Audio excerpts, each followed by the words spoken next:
जो लोग चुनाव टालेंगे, जो चुनाव टालेंगे वो हारेंगे। चुनाव टालने वाले हारेंगे। इनको जानकारी मिल गई थी कि यहाँ पर चुनाव नहीं जीत रहे हैं। इनके अपने इंटरनल सर्वे में ये हार रहे थे और उसके बाद 13 तारीख जो चुनाव की आई थी, जिसमें अन्य उपचुनाव हो रहे थे, जो लोग छुट्टी पे आए थे, जो लोग बाहर रह रहे थे, वो त्योहारों पे छुट्टी पे आए थे और वो मन बना लिए थे कि 13 तारीख को भारतीय जनता पार्टी को हरा करके वापस जाएंगे काम पर, रोजगार को लेकर के। इस बात की भनक भारतीय जनता पार्टी को पड़ गई, इसीलिए 13 तारीख से चुनाव इन्होंने 20 तारीख को टाल दिए। जो लोग टालेंगे वो चुनाव हारेंगे।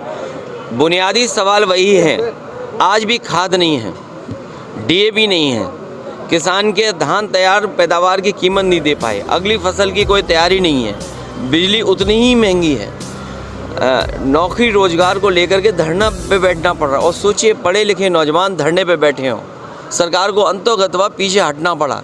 जो लोग दावा करते थे कि 1 इलेक्शन 1 नेशन, वो बताओ चुनाव नहीं, वो इलेक्शन तो करने का दावा करते हैं लेकिन परीक्षा नहीं करा पा रहे।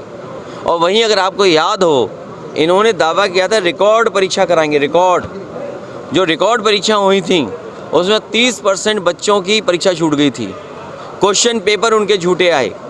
ये वही लोग हैं जो परीक्षा टालते हैं, क्वेश्चन पेपर टालते हैं, नौकरी मिल जाए तो आरक्षण में टाल मटोला करते हैं, फिर हाई कोर्ट में जाकर के नौकरी उलझा देते हैं। इस बार नौजवान, किसान और हर वर्ग के लोग तैयार हैं इनको हराने के लिए। लेकिन चुनाव को लेकर के जिस तरीके मैंने कहा कि जिन्होंने चुनाव टाले हैं वो चुनाव हारेंगे।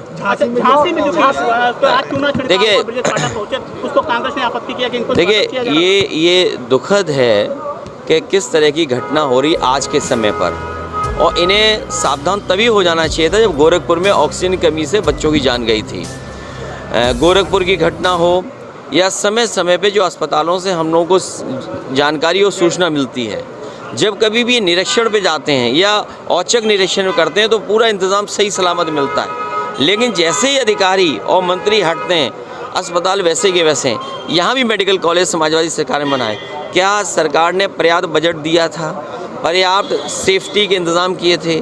और उसी का परिणाम ये है कि बजट ना मिलना नंबर 1, नंबर 2 वहाँ पर जो स्टाफ है, जो संबंधित अधिकारी हैं, वो लापरवाही किए हैं। ये लापरवाही और सरकार की नज़रअंदाजी की वजह से 10 बच्चों की जान गई है और इतना बड़ा नुकसान हुआ है।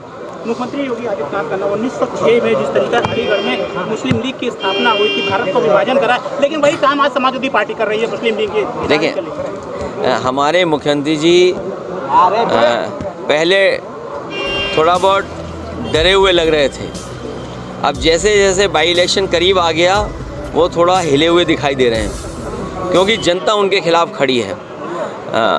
जो ये भाषा इस्तेमाल हो रही है, ये अंग्रेज़ों की कभी भाषा थी, लोगों को बांट करके राज करने की, डिवाइड एंड रूल का नारा। वही लोग इस तरह का नारा दे रहे हैं, वही इस तरह की भाव रख रहे हैं, भावना रख रहे हैं। हमें तो उम्मीद उनसे अच्छे विचारों की है। उनके विचार कैसे हैं? हमारे यहाँ संत महापुरुष चुप रहते हैं, लेकिन ये तो सब उल्टा पुल्टा है। हमारे महापुरुष संत जो हैं, खासकर हमारे मुख्यमंत्री जी, बोल ज़्यादा रहे हैं। इसलिए वस्त्र से नहीं, विचार से आप संत हो सकते हैं। और फिर इस तरह की भाषा का इस्तेमाल करना, समाज का सौहार्द, समाज जुड़ेगा और इनको हराएंगे। पीडीए से घबराए हुए हैं, पीडीए की घबराहट है, इसकी वजह से इस तरह की बात कर रहे हैं। सर, मथुरा में पत्रकार पर हमला होता वो ये केवल मथुरा में नहीं, जालौन में कपड़े उतार दिए थे। और मैं नहीं जानता, मुझे नहीं कहना चाहिए, आप में से बहुत सारे लोग सब वही हैं जो समाजवादी का समर्थन करते हैं। अगर सरकार के खिलाफ न्यूज़ चला दो तो कभी एसओ का फ़ोन आता होगा, कभी कोई बड़े अधिकारियों का फ़ोन आता होगा। इसलिए भी आप सावधान रह करके हमारी मदद करिए। नमस्कार, मैं ललित गुप्ता। अगर हमारा ये वीडियो आपको अच्छा लगा तो इसे लाइक व शेयर जरूर करें, और हाँ, कमेंट करके ज़रूर बताएं कि आपको हमारा ये वीडियो कैसा लगा। यदि आपने हमारा ये चैनल सब्सक्राइब नहीं किया तो ज़रूर करें, ताकि देश दुनिया की कोई खबर मिस ना करें। स्वस्थ रहने के लिए इस्तेमाल करें अयोध्या धाम का श्री राम नाम स्पेशल निरोगी चूर्ण और बुकनों।